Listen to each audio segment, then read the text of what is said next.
AI ಸಮಿಟ್ನಲ್ಲಿ Congress ಕಾರ್ಯಕರ್ತರಲ್ಲ ಅವರು, ಅಂದರೆ national level ಜವಾಬ್ದಾರಿಗಳನ್ನು ಇರುವಂಥ ಯೂತ್ ಕಾಂಗ್ರೆಸ್ನವರು ಏನೇನು ಮಾಡಿಟ್ರು ಅನ್ನೋದರ ಸ್ಟೋರಿಯೊಂದಿಗೆ ಇವತ್ತಿನ ನ್ಯೂಸ್ ಅವರ್ ಶುರು ಮಾಡೋಣ.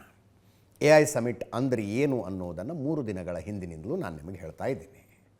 70,000 ಸ್ಕ್ವೇರ್ ಮೀಟರ್ ಜಾಗದಲ್ಲಿ ಆಯೋಜನೆಗೊಂಡಿರುವಂಥ ಭವಿಷ್ಯದ ಸವಾಲು ಮತ್ತು ಅವಕಾಶ ಎರಡನ್ನೂ ತಂದೊಡ್ಡಲಿಡುವಂಥ ಆರ್ಟಿಫಿಷಿಯಲ್ ಇಂಟೆಲಿಜೆನ್ಸ್ನಲ್ಲಿ ಭಾರತ ಹೆಂಗೆ ಮುಂದೆ ಹೋಗಬೇಕು ಅನ್ನೋದನ್ನು ಚರ್ಚಿಸುವುದಕ್ಕೆ ನಡೀತಾ ಇರುವಂಥ ಸಮಿಟ್ ಇದು. ಅಲ್ಲಿ ಪ್ರಪಂಚದ ತಂತ್ರಜ್ಞಾನ ಕಂಪನಿಗಳ ಪೈಕಿ ಅನೇಕ ಕಂಪನಿಗಳು ಇಲ್ಲಿಗೆ ಬಂದಿದ್ದಾವೆ, ಸ್ಟಾಲ್ಸ್ ಹಾಕಿದ್ದಾರೆ. AI ಸವಾಲುಗಳ ಬಗ್ಗೆ ಚರ್ಚೆ ಆಗ್ತಾ ಇದೆ, ಅಪಾರ್ಚುನಿಟಿ ಬಗ್ಗೆ ಚರ್ಚೆ ಆಗ್ತಾ ಇದೆ. ಹಾಗೆ ಬಂದಿರುವಂಥ ಅನೇಕರು ಹೇಳ್ತಾ ಇದ್ದಾರೆ, ಹೊಸದಾಗಿ ಸೃಷ್ಟಿಯಾಗಲಿರುವ ಆರ್ಟಿಫಿಷಿಯಲ್ ಎನ್ವೈರ್ನಮೆಂಟನ್ನು ಭಾರತ ಲೀಡ್ ಮಾಡಬಹುದು ಅಂತ ಹೇಳ್ತಿದ್ದಾರೆ. ಭವಿಷ್ಯದ ಬಗೆಗಿನ ಚರ್ಚೆ ನಡೀತಾ ಇರುವಂಥ ಜಾಗ ಇದು. ಇಲ್ಲಿ ಯೂತ್ ಕಾಂಗ್ರೆಸ್ ನಾಯಕರುಗಳ ಮಾಡಿಟ್ಟಿದ್ದು ಇದನ್ನು. ಅಲ್ಲಿ QR ಕೋಡ್ ಸ್ಕ್ಯಾನ್ ಮಾಡಿ ಯಾರು ಬೇಕಾದರೂ ವಿಸಿಟರ್ಸ್ ರೀತಿಯಲ್ಲಿ ಒಳಗೆ ಬರ್ಬೋದು. ಹಂಗೆ ವಿಸಿಟರ್ ರೀತಿಯಲ್ಲಿ ಒಳಗೆ ಬರ್ಬೋದು. ಎಲ್ಲರೂ ಜಾಕೆಟ್ ಹಾಕ್ಕೊಂಡಿದ್ರು.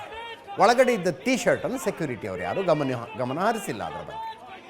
ಅದರಲ್ಲಿ Narendra Modi, Donald Trump cartoon ಗಿರ್ಟೂನೆಲ್ಲ ಮಾಡಿ ಭಾರತ ಅಮೇರಿಕದ ಜೊತೆಗಿನ ಟ್ರೇಡ್ ಅಗ್ರಿಮೆಂಟ್ನಲ್ಲಿ ಶರಣಾಗತವಾಗಿದೆ ಅಂತ ಪ್ರತಿಭಟನೆ ಅವ್ರದ್ದು. ಕೇಳಿಸ್ಕೊಳ್ಳಿ, ಕೂಗ್ತಾ ಇರೋ ಘೋಷಣೆಗಳನ್ನು ಕೇಳಿಸ್ಕೊಳ್ಳಿ.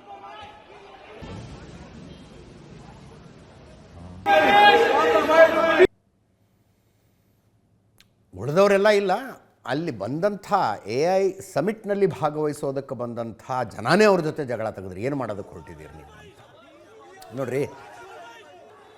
ನಾವು ನಮ್ಮ ಪಕ್ಕದ ಮನೆಯವ್ರಿಗೇನೋ ಗಲಾಟೆ ಇರುತ್ತೆ, ಆವಾಗ ಜಗಳ ಆಗ್ತದೆ.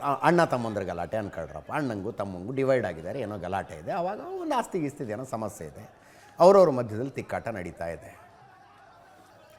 ಬಟ್ ಅಣ್ಣನ ಮಗಳಿಗೆ ಹಣ್ಣು ಇಡಕ್ಕೆ ಬಂದಾಗಲೇ ತಮ್ಮ ಆದವನು ಬಂದು ಮನೆ ಮುಂದೆ ಗಲಾಟೆ ಮಾಡಿದ್ರೆ ಅವನ ಉದ್ದೇಶ ಏನೋ ಬೇರೆ ಇದೆ ಅಂತ ಅರ್ಥ. ಬೇರೆ ಏನೋ ಉದ್ದೇಶ ಇದೆ ಅಂತ ಅರ್ಥ.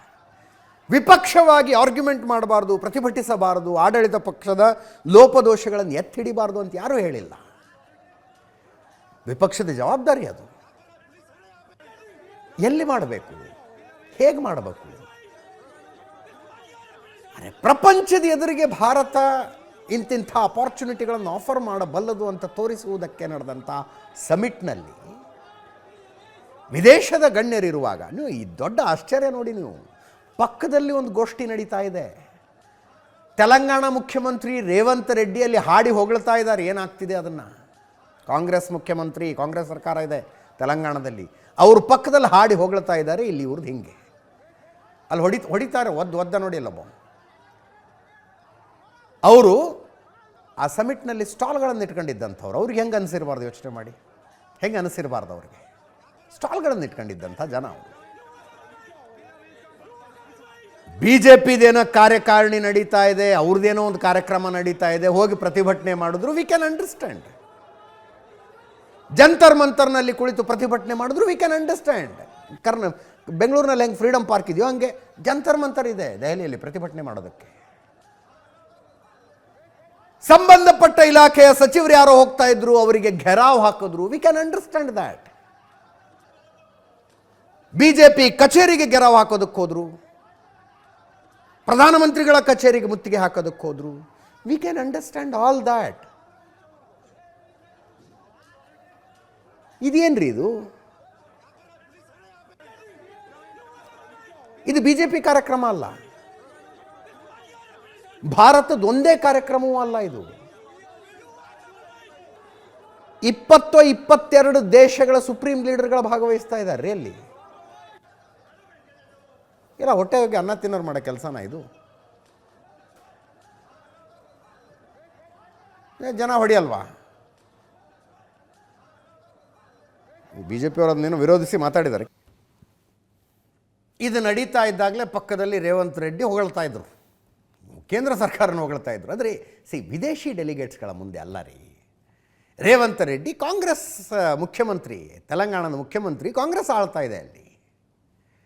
ಅವರೇನು ಮೋದಿ ಟೀಕೆನೇ ಮಾಡಿಲ್ವಾ, ಕೇಂದ್ರ ಸರ್ಕಾರದ ಟೀಕೆನೇ ಮಾಡಿಲ್ವಾ, BJPಯ ಟೀಕೆ ಮಾಡಿಲ್ವಾ?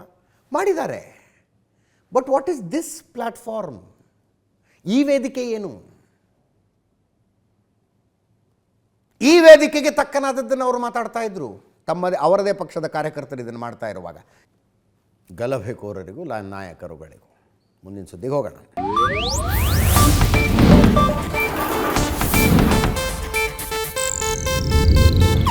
ಇದು ಏಷ್ಯಾನೆಟ್ ನ್ಯೂಸ್ ನೆಟ್ವರ್ಕ್ ಪ್ರಸ್ತುತಿ.